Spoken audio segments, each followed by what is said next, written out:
It's now my pleasure, as an old guy, to introduce a young guy who I think is doing an extraordinary job of leading this Commonwealth. That's Charlie Baker, our governor. He's been a friend for a very long time.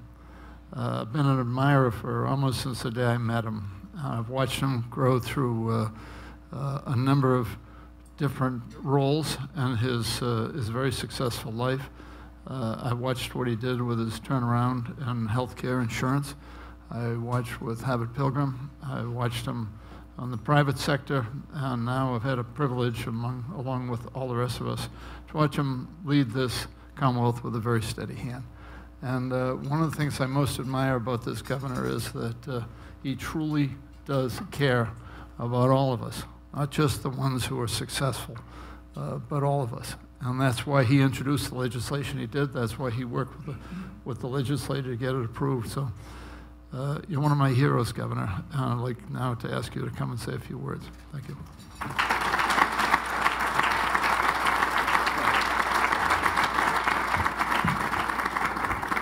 Well, I want to thank Jack for introducing me, because he is one of the few people who could call me one of the young guys, I guess. It's all relative, right, Jack? Well, first of all, you know, I say this a lot. I didn't run for governor to work on the opioid issue. The opioid issue found me when I was a candidate. And it was one of these things where people would come up to me after I got into the race, and I'd have town halls, and people would come up to me and they'd say, you're a healthcare guy, right? And I'd say, yeah. And they'd say, well, I got this friend. And then they'd tell me some story about their friend. And this happened a lot. So I eventually got to the point where I just started incorporating commentary about what I was hearing about this issue into my remarks, hoping that if I gave people permission in my remarks, as I talked about what I was hearing and seeing as I was campaigning, that would give them permission to speak more forthrightly about the issue. And truthfully, it was sort of an incremental process, because at first nobody still wouldn't bring it up as part of the public discussion, but they come up to me afterwards. Instead of saying I have a friend, they'd say I have a son or a daughter or a brother or a sister or a coworker or a mother or a father. And all the stories eventually involve the same phrase, which is, it's been hell. And everybody's definition of hell was a little different, but believe me, they were hell. Rena, congratulations on your trip back from there, and God bless and Godspeed to you.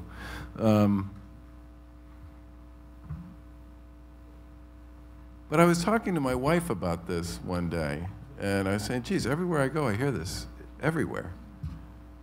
And she just sat there for a few minutes, and she said, you know, when Charlie got hurt playing football, my God, I bet he took hundreds of opioids. I wonder why this didn't stick with him. Now, I'm a healthcare guy, and I was busy trying to help people deal with this issue in my own way when I was out campaigning and trying to connect them with resources and services, without ever realizing what a bullet my own family had dodged in the midst of all this. And I can't tell you how many of these stories started with somebody who got hurt or got injured or had surgery or whatever it was. And, you know, along the way I figured out that we represent 5% of the world's population, but we consume 80% of the world's opioids. And that 4 out of 5 heroin users started on pain medication. And that if you track the lines between 2000 and 2015 and you run opioid prescriptions, overdoses, and deaths, they track almost identically to each other. The only thing that's really changed in the last couple of years, sadly, is the arrival of fentanyl, which is sort of the Godzilla of opioids, and really wasn't even a crime on the books specifically here in Massachusetts until a couple years ago when the Attorney General raised it as an issue, and we worked with her and with the legislature to get it passed into law. And the more people I talked to, I learned a few really important things. The first was there's a tremendous amount of isolation and shame that comes with this.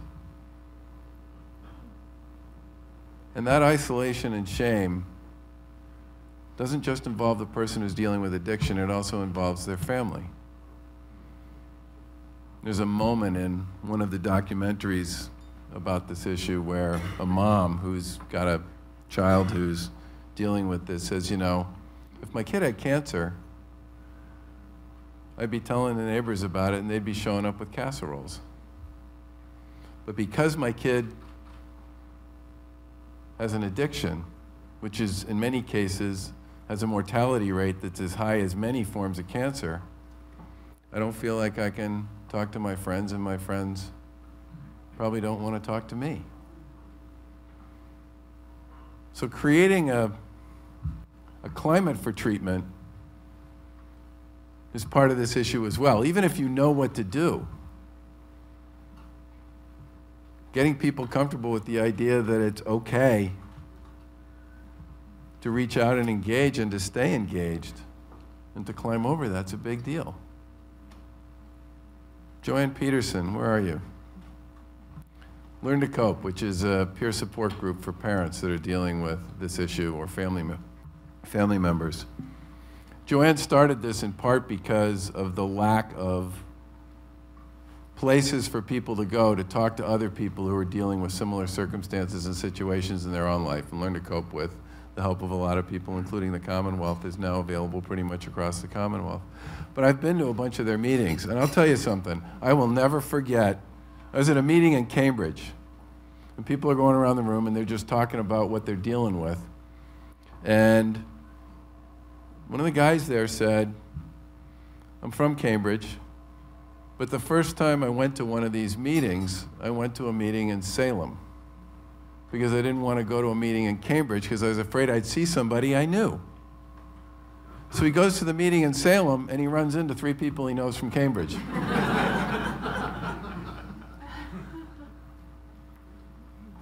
The capacity for people to simply engage openly and honestly and with empathy and commitment on this issue is a huge part of getting somewhere. Now, we're doing a bunch of things here at the state level, and it's been completely bipartisan. Every piece of legislation that's passed on this is passed unanimously because everybody gets it. We've increased our spending on treatment and recovery by 50% over the past couple of years. I think we're the only state in the country where you can't graduate from dental school, medical school, or nursing school without passing a course in opioid therapy and pain management. It's always blown me away. But with all this going on around us,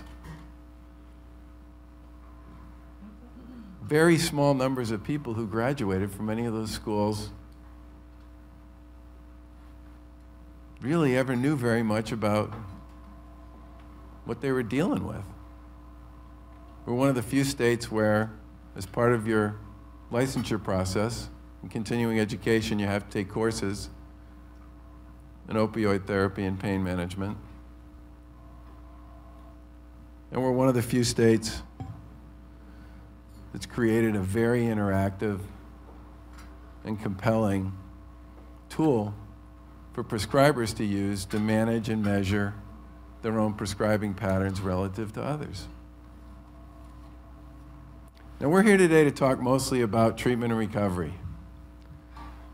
But there's also a prevention and education element to this that you can't miss. Because as I said before, if you look at the prescribing lines, the overdose lines, and the death lines, it's like 3 trips to hell. And all those families that I talked to and met, and all those people who are dealing with addiction during the campaign and since. And we talk a lot about the economic consequences of this.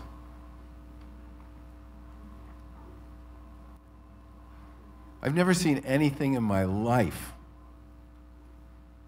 that can destroy a family or a community like this. It's so much bigger than economics.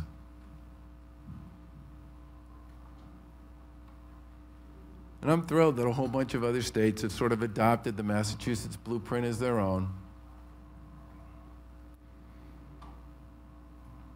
But as I said on the day we signed the legislation, there is so much negative momentum in this. That just bending the trend and breaking the back of this horrible epidemic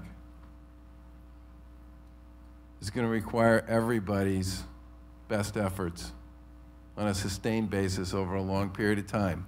In some respects, it's a lot like what Rena went through. You know, if we aren't willing to commit to this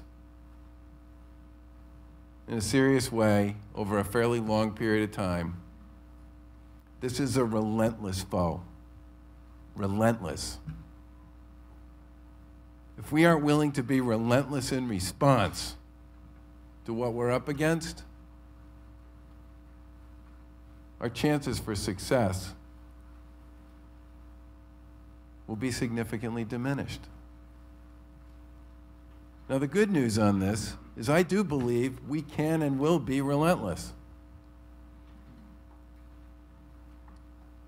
That waiver we got, which was, you know, took thousands of hours and, my God, more work than you could ever possibly imagine, 2 years of Mary Lou's life and half her staff's, gives us the ability to dramatically expand and build on treatment protocols for addiction and behavioral health issues for the 1.9 million people in Massachusetts who are covered by Mass Health. And it looks like, for the time being, we're going to be able to continue to implement it, which is a good thing. And we're going to continue to chase a whole series of initiatives on our own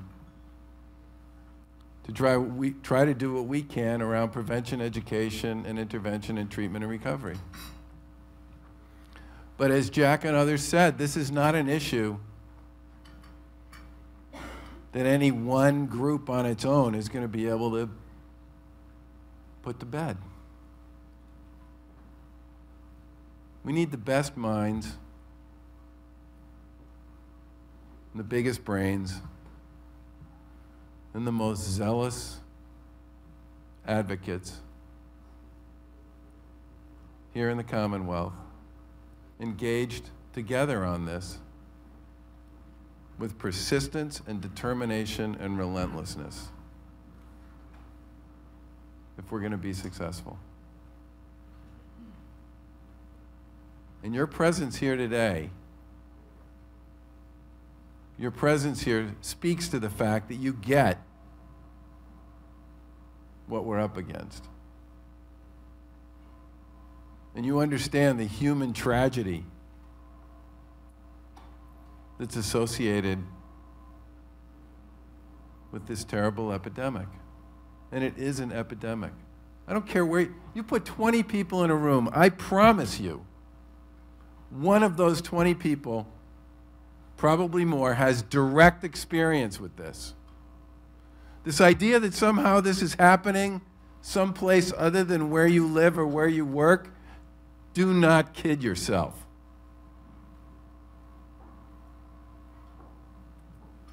You can't lose 6 people a day and have this be some isolated thing that's going on in some place that has nothing to do with us. It's all of us. And on behalf of the Commonwealth, I can tell you this.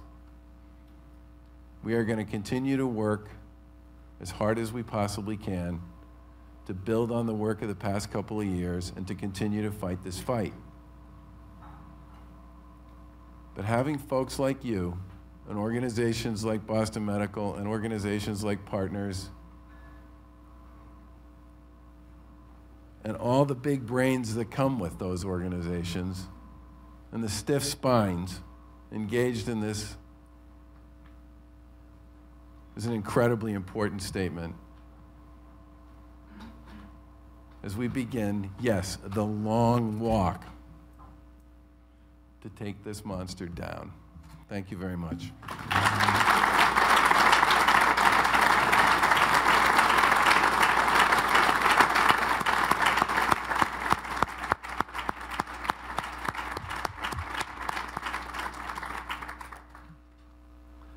I told you he cared.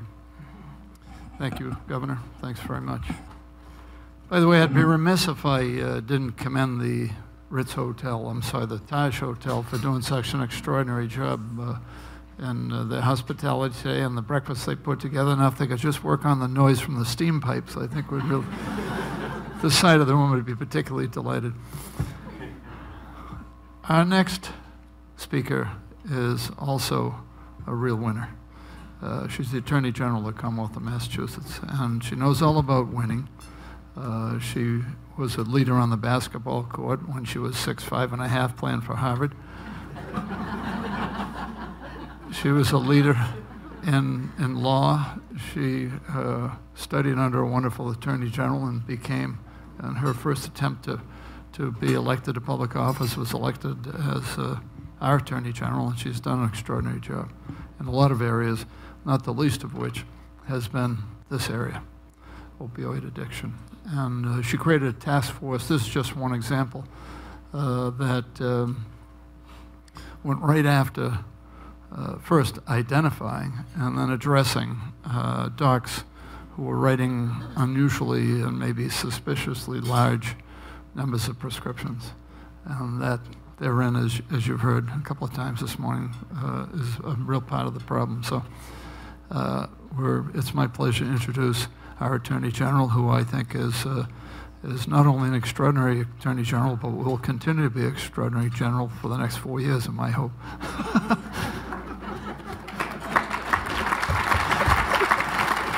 Maura Healey. Thanks, Jack. I think you screwed up. I wish I was 6'5". I would have had a lot more points. Jack, thank you so much, and I am so heartened to be here this morning and to be among all of you. And I say that because I have seen and witnessed and worked on this issue for going on now 3.5, 4 years, because I too share the governor's reflection in that when I started running for office, there wasn't a boardroom or an event or a fundraiser I left where somebody didn't come up to me afterwards and talk to me about their sister, their brother, their kid, their mother, their father. And they were asking for help. And we saw this story sort of emerge, not just here, but nationally, and really take over the story for so much of the last few years, as it rightly should. But this is a story that is so long in the making. And I just want to speak for a moment to what I see as tremendous opportunity right now to deal with very real issues of substance use and mental health.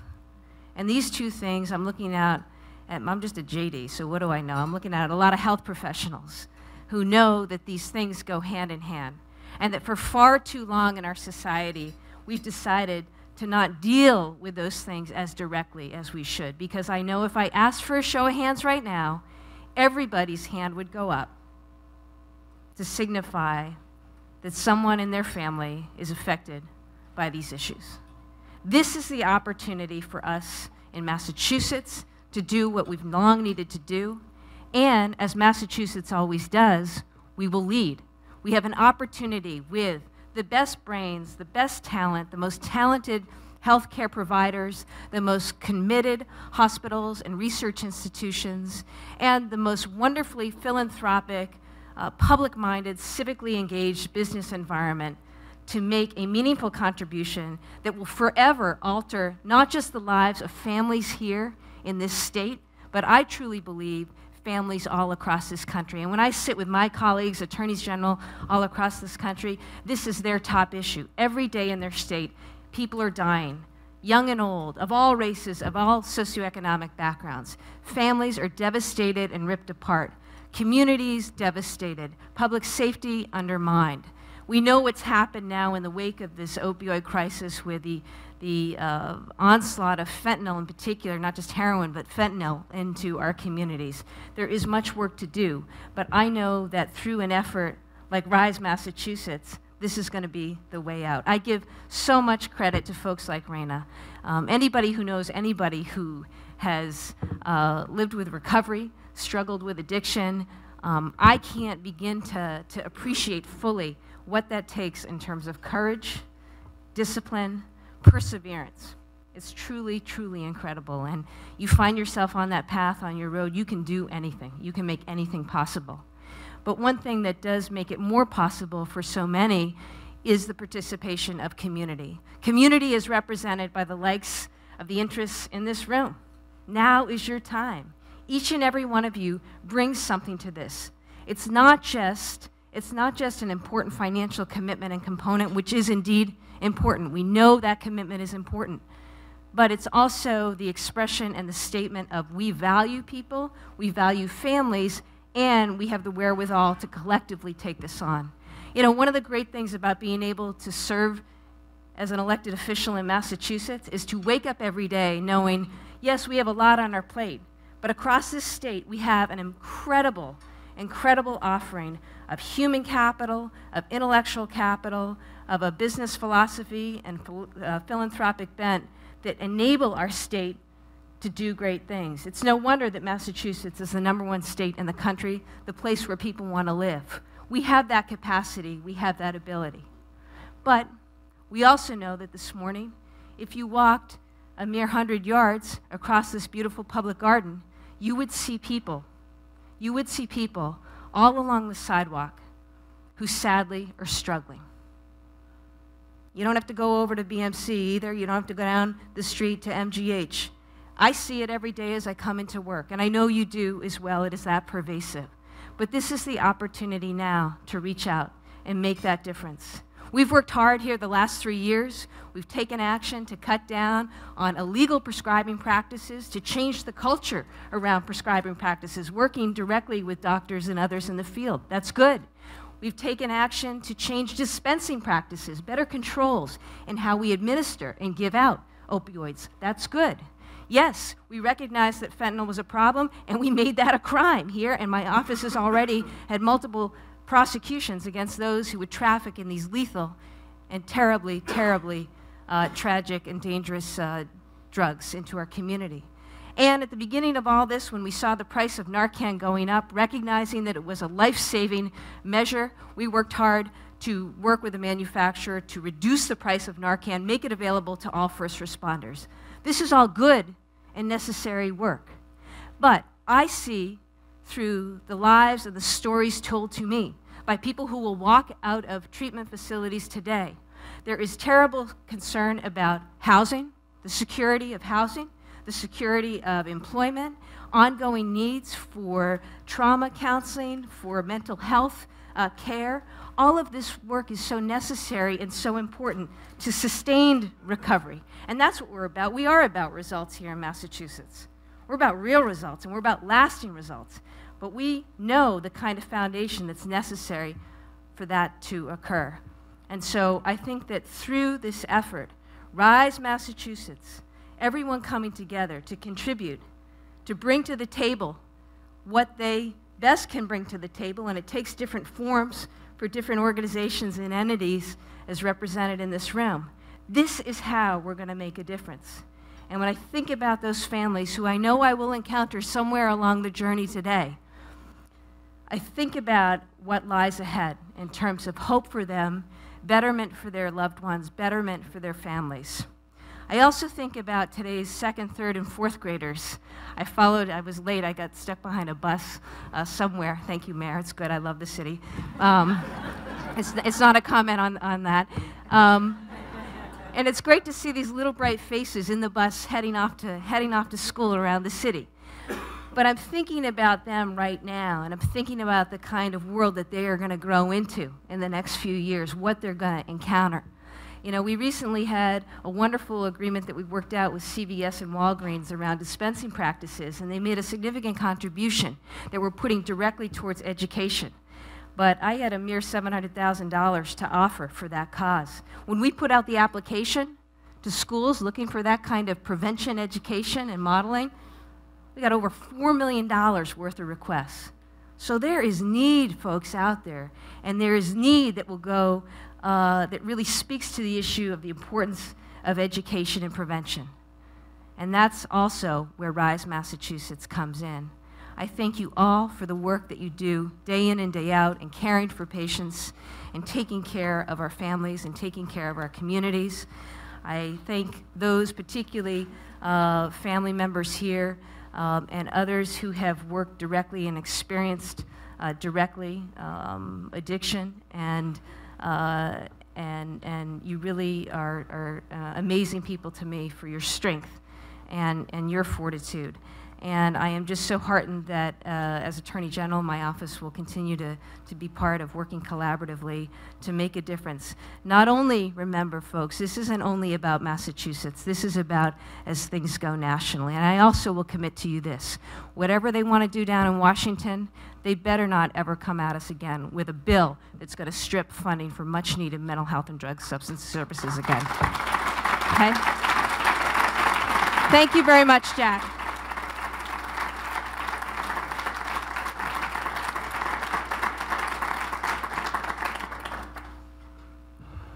General, thanks for your strength, and thanks for your fortitude, and thanks for your leadership.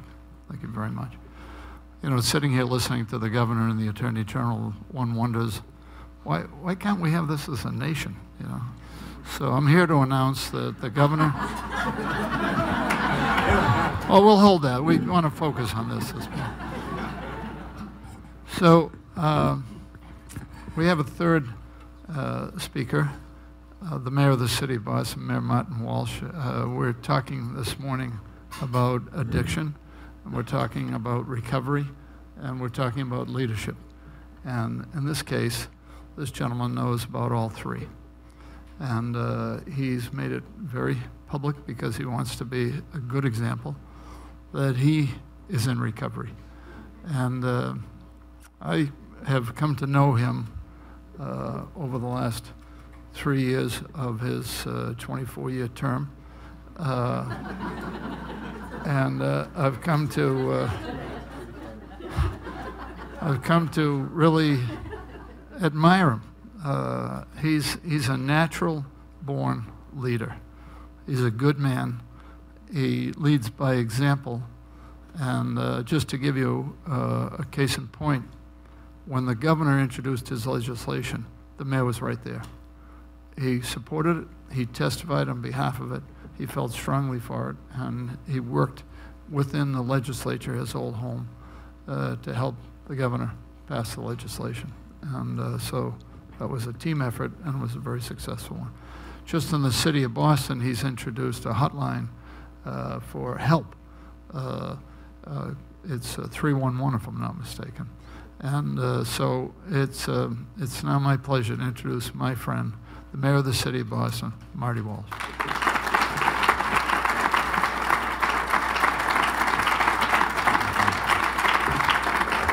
Thank you, Jack. First of all, I want to thank Jack for everything that he does in the city and the state.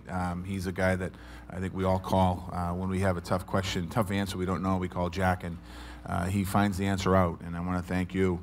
I want to thank all the leadership of RIZE. Thank you very much for what you do, every single one of you, and being here this morning.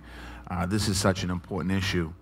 It's been said so many times today that people in every neighborhood are struggling today, working to get clean. And there are people in this room. When the Attorney General talked about outside 100 yards from here, there's probably somebody in this room that's struggling with alcohol or drug addiction. If not, there's probably somebody in this room that has a family member struggling with alcohol or drug addiction, having breakfast at the Taj on Tuesday morning. This is not an illness or a disease that just hits homeless people. When I went to treatment, the first question was, describe what an alcoholic is, and what do you think it is? And my response, and a lot of people's response is, well, it's a homeless person. Of course that's an alcoholic. And back then it was, you know, it's anybody, it's your neighbor, it's your friend, it's your colleague. And that's what it is today. Stigma is a huge obstacle to overcome. The stigma of addiction is hard, whether it's a kid or a wife or a husband or yourself. People can't kind of get over that. They don't want to talk about it, and that, you know, it's hard. We're focused on areas in the city of Boston like Melina Katz Boulevard and Mass Ave. And that was deemed methadone mile by whoever. It's not methadone mile, it's Recovery Road, because if you look there, it's recovery programs that are actually there. And the people that are on that street are most of them are coming from or going to a treatment facility. And it's something that's important for us to understand that, again, it's about stigma. And when you hear the stigma of methadone mile, well, that's not a positive stigma, which will prevent people from wanting to go to treatment. Which will prevent people, because most people that go into the methadone clinics down there, you don't even see them. You don't know them. Again, somebody might be in this room that's taking methadone to get off heroin. There are people that work in our society, live in our society. I went down not too long ago, and I was walking around because we put some folks in the street to work with the young people hanging out there and trying to get people into treatment. Both people that are homeless and people not homeless. And we walked all around, and it was interesting because every single person out there knew about politics. I was walking a group of young people there, and if you drove by in the car, you'd say, oh, they're addicts over there, they're high, they don't know what's going on. And when I went over, they started talking to me about the governor. They started talking to me about what we're doing, what the legislature's doing, what we're doing in the city. They started talking about what's happening in Washington, D.C. They were as smart as anybody in this room or any room that I'll talk about today. People who are just regular people. So it's important for us to understand that we need to continue to work together with a continuum of care. Recovery is possible. We just need to make sure the resources are there. 20 years ago, next month, April 12th, I got sworn in as a state representative. When I got sworn into the House of Representatives, there was one other guy there, Kevin Fitzgerald. He was there. He was the only guy really that was fighting for recovery services. And 20 years ago, we weren't talking about this like we are today. 20 years ago, I would argue we had an epidemic, but we didn't talk about the epidemic because it was too embarrassing for people to talk about. In 20 years, the legislature has come, and the country has come a long way. Massachusetts has been proactive, innovative, and creative on fighting addiction. Massachusetts last year passed landmark legislation, as you all know. I want to thank the governor for not only passing one piece of legislation, but passing 4 pieces of legislation. I want to thank the legislature for understanding the importance of passing that legislation, because we have come a long way. We have come a long way. The governor talks oftentimes about his own personal story on the street, meeting people during the governor's race. And you can tell by looking at him how he feels about it. He knows his kids have friends. He understands what addiction does. And by coming into the office and making that one of his priorities, I commend the governor for that. The Attorney General, I want to thank her for cracking down on illegal prescriptions. Because again, as Jack Connor said, we have an Attorney General and a governor and a legislature and an entire delegation of people that care about addicts and addiction and being involved in it. And that's important for us as a state. It's important for us as a country. We need to continue to move forward. This isn't about me. This isn't about the governor or the Attorney General or individuals. RIZE Boston's about a bunch of people. Look at the list of people on there. It's not about who the leader is. Everyone on that list is a leader. You go through that list, you have the leaders of SEIU. You have the leaders of hospitals. You have the leaders of industry. There's no leader in that. It's how do we rise everyone up together? And that's what we have to continue to do politically. We filed a bill. I filed a bill at the beginning of this year just to continue to work down to make sure recovery is possible. One component is a 30-day program for covered by health insurance.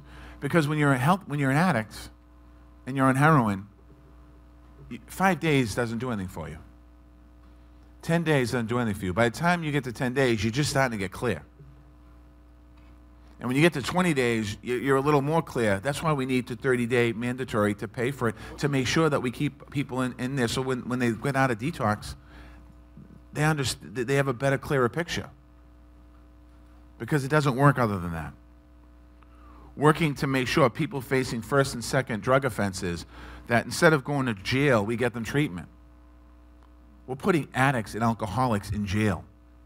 If you take the booze and the drugs out of their system, they don't commit the crime. It's that simple. If you ask anybody who gets arrested for doing something foolish that was high or drunk, and you look at their history, they don't have one arrest on their record, not one arrest on their record, that says when they weren't under the influence of drugs or alcohol. So common sense would tell you that if you get the drugs and alcohol in the system, they're not going to repeat and reoffend. We're also going to require chain pharmacies to have drug collection kiosks, so that we explain to senior citizens that when they get a drug and they use them, and if they don't use them on, when they go pick up another prescription, they can bring the old one back and throw it in the box, because people don't know what to do with them. People don't have a clue what to do with them. I'm mayor of the city of Boston. I had kidney stones not so long ago, and I called my cousin, who's a police officer, to say, will you get rid of this for me? You would think I would know where to put drugs. I'm the mayor of Boston. So if you're not the mayor of Boston, you don't have somebody to call, you don't know what to do. Expand the Good Samaritan protections. Those are the things that we're going to push for in this next legislative session. Because what it does, it complements what the governor's already done. It complements what the attorney general's already done. It complements what the legislature's already done. It's a continuation of how do we deal with the crisis that's in front of us. RIZE Massachusetts represents the potential for all of us through cross sectors. Because this conversation is an important conversation now to have. We have leaders like Dr. Meta Jordan of epidemic, who's on the front lines long before the opioid epidemic captured national attention. She's been doing this for a long time. I had a chance when I first got elected to go up to epidemic and walk around. And I should have known, but I didn't realize all the programs up there. On her campus, they have everything you need. You go from a detox to a transition, from a transition to a halfway house, from a halfway house to jobs. It's all in Roxbury, in Boston. And she's doing that. We have companies like, hospitals like Mass General, GE, Boston Medical, and other places, in Brigham, and all the other hospitals, working to make sure that we take the brain power that we have here. Doing a hackathon. Last year, GE did a hackathon challenging local innovators to come up with ways to beat the epidemic. People might say, well, how did that help?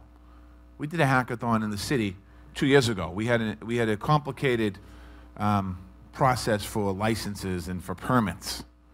And if I showed you the chart, it looked like the NCAA 16 bracket on steroids. And we brought up a whole bunch of people that knew nothing about licensing and permitting, and they had a hackathon. And you know something? They came up with a system that worked. We instituted it.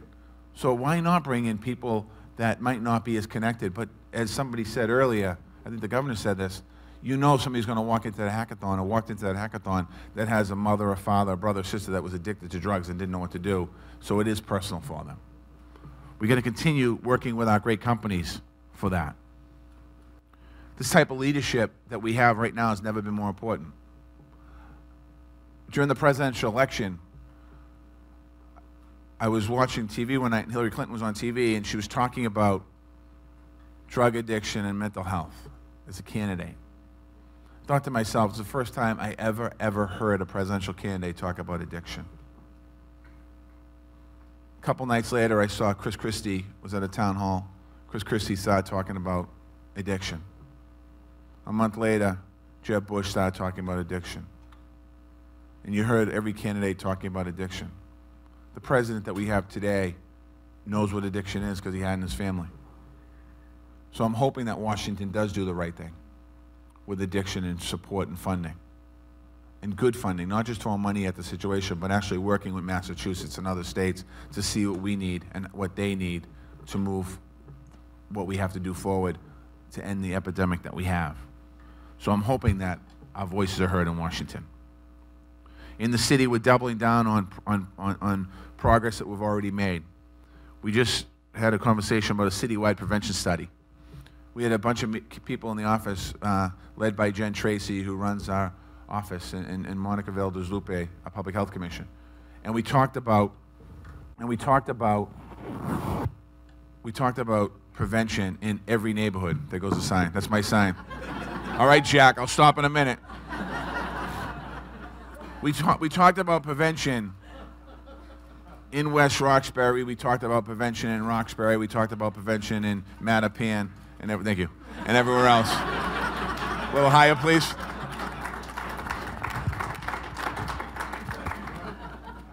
This is what governors do.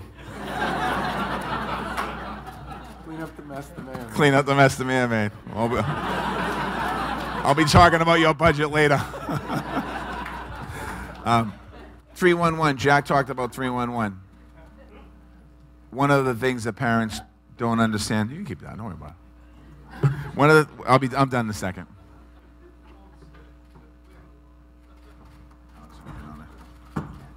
One of the things that we realize, and the state does this, when parents and people need to get connections to drug addiction, we didn't have a number in the city. What we did, we converted our 311 line into a 24-hour hotline that we can help people have questions on drugs or alcohol, people that might just want to ask a question, and it's anonymous, and people that might want to get their loved ones into treatment. The night of my State of the City, when I announced it, I announced it for the second time, I said, anyone who needs help, call right now. We got calls that night. People looking for help. We expanded EMS. We added 20 new first responders out in the street. We're changing the way we deliver our services out to the street. We're creating wraparound services. I say all this because this is an important issue. I'm gonna end where I began. I want to thank RIZE Massachusetts. I want to thank you for your work. And I want everyone, when you leave here today, I know, as I look around this room, I can already tell, there are people in this room that know exactly what I'm talking about with their family members. We need to continue to move forward together. This is not a Democrat-Republican issue.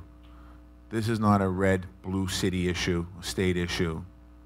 This is not about a conservative or progressive issue.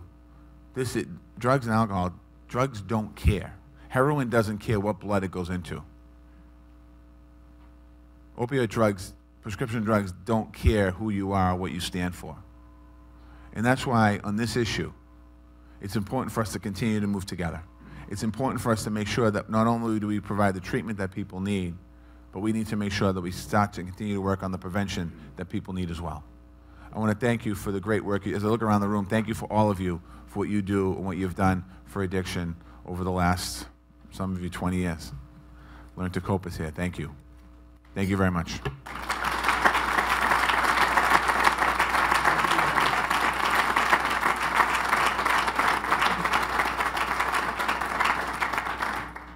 I decided I'd stand over here so the governor wouldn't have to hold the sign for me. So good morning. For those of you who do not know me, my name is Dr. Maisha Minter-Jordan, and I'm the president and CEO of the Epidemic Center. And I'm proud to be a board member of RIZE, and I echo my thanks to all of you for being here this morning for such an important issue. I am a RIZE board member because of the urgency to make more progress on the opioid epidemic. Because RIZE is an independent, not-for-profit, focused on finding and funding the best solutions available for the problem. And because the RIZE board is made up of strong leaders representing diverse organizations across the Commonwealth. The board's commitment is to make sure that RIZE moves forward as an initiative that the entire community owns. There's more information available in the program brochures that each of you received when you entered the room, including a list, as you heard, see, smart thinking on my part, of board members and our bios. And our board members are all here and would be glad to talk with you about RIZE either today or in the future. 4 years ago, Epidemic started a seemingly impossible campaign to raise over $15 million to support the full renovation and expansion of our detox. Based in a historic building in Roxbury, the facility that serves over more than 3,000 men and women each year was in critical need of an upgrade. At that time, as you've heard, addiction was not the hot topic. It was not the cause that resonated with donors, and it was not recognized as being on the forefront of needs impacting diverse communities. Nevertheless, despite the stigma and shame that plagued the disease of addiction at that time, substance use disorder was real, is real, claiming lives, destroying families and communities as it had been for years. And the need for inpatient detox and ongoing recovery services far outpaced the supply of beds and other programs. So you can imagine it was initially very difficult for me to conceive how we were going to achieve our fundraising goal. The shift that needed to happen, that is happening right now, was that we needed to change the conversation about addiction. We needed to change the language, shed the stigma, and shine a light on what so many were suffering with in the dark. Demic's campaign shared the stories of addiction and revealed the many faces of addiction. We enlisted our mayor to share his story, and he became one of the important faces of our campaign. I sat down with donors and with corporate leaders and learned of their own personal stories of how addiction had impacted their families and their friends. I met with our legislative leaders and learned about the increasing volume of calls from their constituents. I met with the leadership from our hospital partners and heard about increases in emergency department visits, hospitalizations, and deaths due to substance use disorders. We also looked at our own data that showed that Demic's Detox was treating individuals not just from Roxbury and other Boston neighborhoods, but from over 200 zip codes throughout the Commonwealth. During that time, addiction became and remains today an issue of the basic human right to live. I'm proud to say that we raised over $16 million to support our Building the Road for Recovery campaign, and we broke ground in January and look forward to the opening of the doors of our Dr. Lucy Sewell Acute Treatment Services next year. Demic's board of over 23 members led by Flash Wiley and Bob Rivers were the first to step up with their support and demonstrate their understanding of the urgency at hand. Beth Israel Deaconess Medical Center, Boston Medical Center, and Partners Healthcare also contributed significantly to our campaign. And let me underscore the importance of what I just said. We are in Boston, home to some of the most prestigious hospitals in the world, hospitals with often competing priorities. However, this disease, this epidemic, is greater than any one entity can manage. And the hospital leadership recognized that and came together for their campaign, for our campaign, as they do today in support of a common cause. Our primary philanthropic partner, the Yawkey Foundation, a major supporter throughout the process, helped us to bring other philanthropic organizations to the table by allowing us to leverage their support and reputation in the philanthropic community. Our corporate partners, donors, and legislative leaders all worked in concert to uplift our cause and support the capital and programmatic needs of our detox, and I'm deeply grateful for their swift and generous contributions. But I say all this because the key to our success came from a meeting like this one today, a meeting that represents the collective power of all that have been impacted by this disease, all too often a deadly disease. It comes from the recognition that each of us in this room are critical stakeholders necessary to turn the tide of addiction. We must approach this as a basic right to live, a moral cause, a community cause, and a business imperative. After all, we know that there is no immunity from this disease. It impacts us all, as we've heard this morning, regardless of our income, our race, our ethnic background, or where we live. Therefore, each of us in this room has a personal responsibility to take on this issue as if we are fighting for our own lives and for those of our children. The success of Demic's campaign is a testament to the energy that is in this room today. Each of us represents a critical component to the solutions that we need to affect change in this epidemic. We need our corporate community, philanthropic community, academia, legislative leaders, health system leaders, and community members to work together, to rise up together, to support the prevention, treatment, and recovery for substance use disorders. That is why we are here today, and that is what we can do collectively. It is our time to rise. Thank you.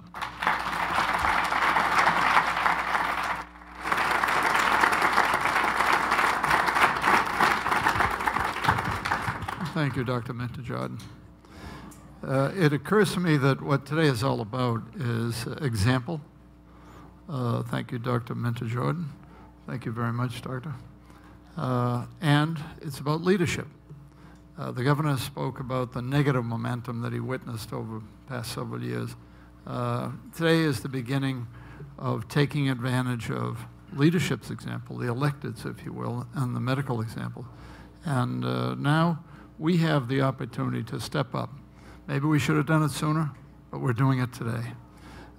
We've committed to raise $50 million. We've already raised $12.8 million. They have $50 million.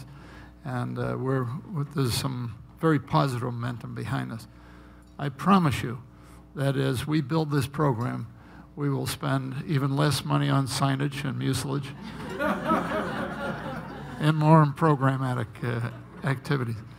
We have 3 speakers who are going to come up now and just address why they contributed, and they have contributed significantly to this. We have one from the SEIU. Tyrek, I'd like to invite you to come up. We have another from General Electric. You know, General Electric's done so much good all over the world, really, but now, thanks to the leadership of the governor and the mayor and the sense of humor on the part of the GE executives, Boston is now home. Thank you very much. And so we're going to hear from Deirdre, and we're also going to hear from an old friend, Andrew Dreyfus from Blue Cross Blue Shield. So Tyrek, I'd like to ask you to come up, and then Deirdre, if you would follow. Thank you very much.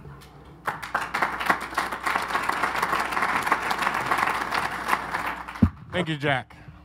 Hello, everyone. My name is Tyreek Lee Sr. I am the Executive Vice President for 1199 SEIU, the largest healthcare union in the state with 56,000 workers. You know, personally for me, I've dealt with my mom in addiction and recovery and prevention for nearly 30 years now. Yes, I know I look good for my age. But it's been very difficult, you know, going through this path of being her recovery coach, looking for services in the community has been difficult. You know, when I was able to finally find somewhere for her to go, it was over 2 hours away. So it becomes even more difficult to make sure that I'm there for her. But also as the Executive Vice President of Massachusetts, we have 56,000 members in the state, and they are frontline healthcare workers who see this every day, from the registered nurse to the housekeeper to the dietary worker. And even our own Lisa Murphy, who's here today, and I thank you for driving up from the Cape Cod, and you know, along with Michael, has seen this every day just at Cape Cod, but also has lost her sister a couple years ago to addiction. Also has helped her daughter in recovery. So not only are we working this every day, we're living it, just as Marty has said, just as, and I hope I can call you Marty and Charlie, I will anyway. But just as they have said, there's not anybody in this room or anybody that we know that has not seen or lived this. So it's important that I want to thank our elected officials, I want to thank all of you for being here, and I know it might be challenging to say zero stigma or 0 deaths, but when you rise to the challenge of leadership, and your belief is strong and your purpose is just, no obstacle will stand in your way. I'd like to introduce Deirdre Latour. Thank you.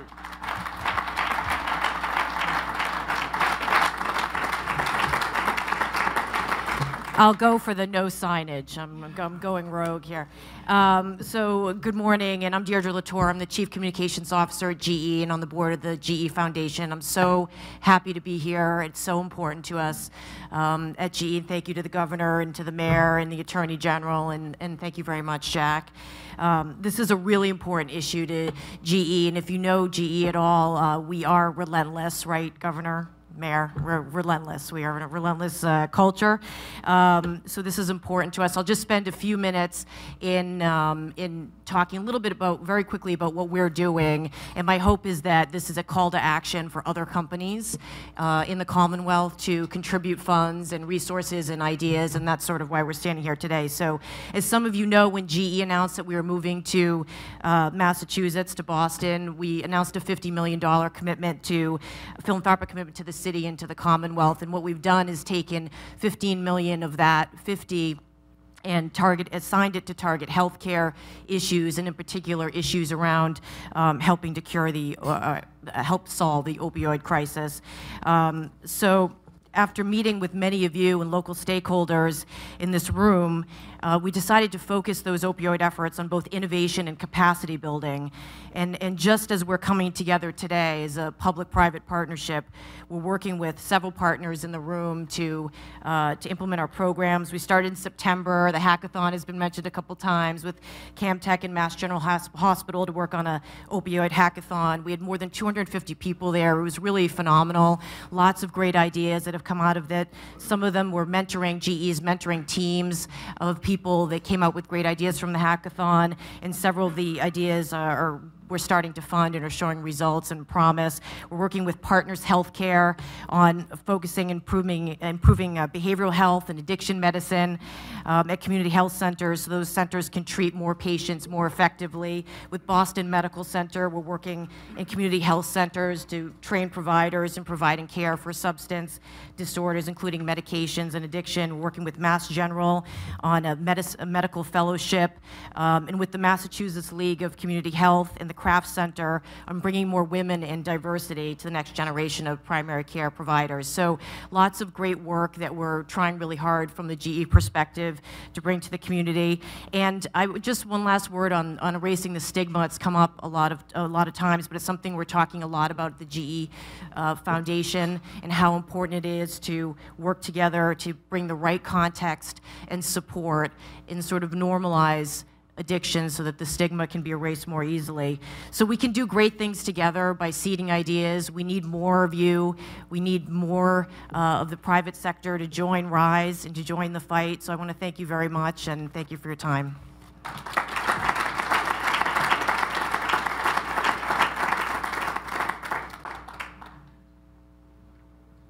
Good morning. I'm Andrew Dreyfus from Blue Cross Blue Shield of Massachusetts. I'm the last speaker, and I'm hoping I'll be the briefest. But I want to say make 3 points for you this morning. First, like Tyreek, I too am a family member, and I've known and I know today the fear and frustration and also hope that comes with both addiction and recovery, and I feel it every day, and I feel it personally.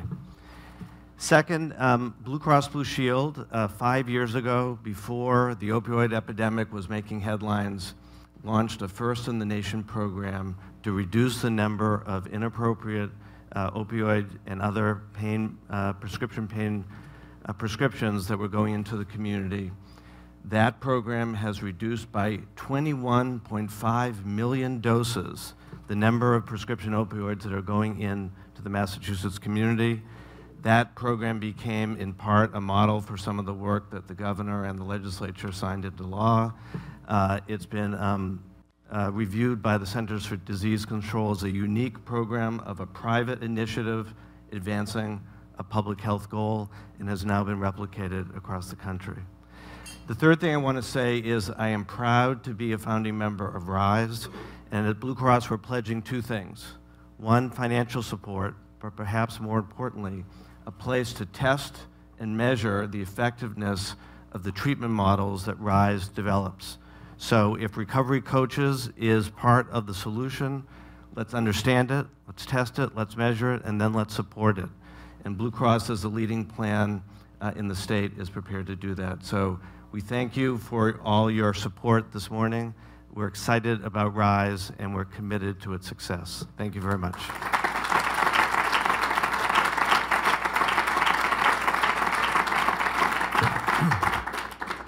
So thank you all very much for being here.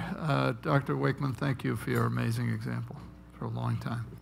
We've heard from all the leaders. We've heard from the governor. We've heard from the attorney general. We've heard from the mayor.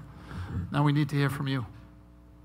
I really appreciate your willingness, based on your presentation, to agree to be the person in charge of raising the extra money to get us to $50 million. That was a great opening pitch for the 50. So thank you all very much. We're going to have board members are going to stick around. If any of you have any questions, we accept cash, but we prefer checks. Have a wonderful day, and thanks for being a part of this beginning.